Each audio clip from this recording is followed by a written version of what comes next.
उपमुख्यमंत्री सुनेत्रा पवार पक्षाची राष्ट्रीय धुरा सांभाळणार. प्रफुल्ल पटेल आज वरळी डोममध्ये राष्ट्रीय अध्यक्षाच्या निवडीचा प्रस्ताव मांडणार.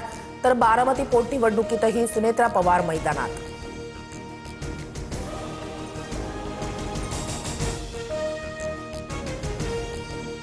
अजित पवारांच्या विमानातील ब्लॅक बॉक्स सुरक्षित. सूत्रांची माहिती. ब्लॅक बॉक्सबाबत बारामती पोलीस ठाण्यात ऑनलाईन नोंद. AAIBच्या अधिकाऱ्यांच्या पाहणीनंतर ब्लॅक बॉक्स सुरक्षित असल्याची माहिती.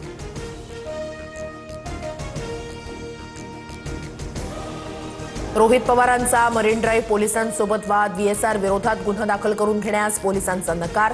रोहित पवार आज बारामती पोलीस ठाण्यात तक्रार दाखल करणार.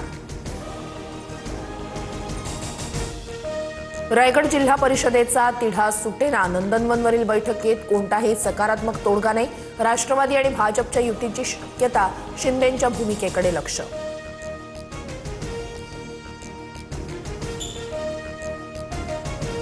भिगवण कथित अपहरण प्रकरणात तरुणीनं कोर्टात जबाब बदलला. सुधारगृहातील मुक्कामानंतर मुलीनं आईकडे परत जाण्याची इच्छा बोलून दाखवली. बारामती न्यायालयात मुलीचा जबाब नोंदवला.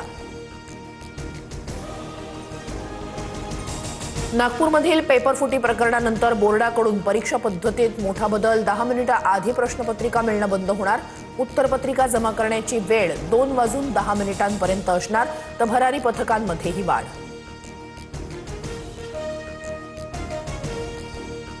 राष्ट्रपती द्रौपदी मुर्मू आज नागपूरमध्ये ब्रह्मकुमारीच्या राज्यव्यापी मोहिमेचा शुभारंभ करणार. राज्यपाल आचार्य देवव्रत, महसूल मंत्री चंद्रशेखर बावनकुळे उपस्थित असणार.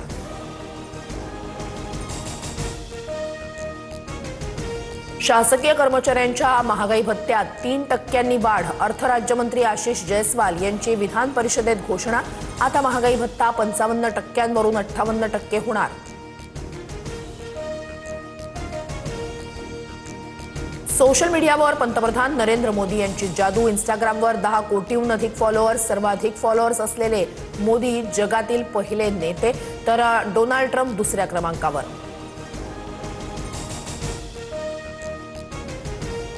एप्स्टीन फाईल्स प्रकरणात बिल गेट्स यांच्याकडून चुकीची कबुली. एप्स्टीन सोबत संबंध ठेवणं ही माझी चूक, मात्र कुठलंही बेकायदेशीर कृत्य केलं नाही. बिल गेट्स यांनी मागितली कर्मचाऱ्यांची माफी.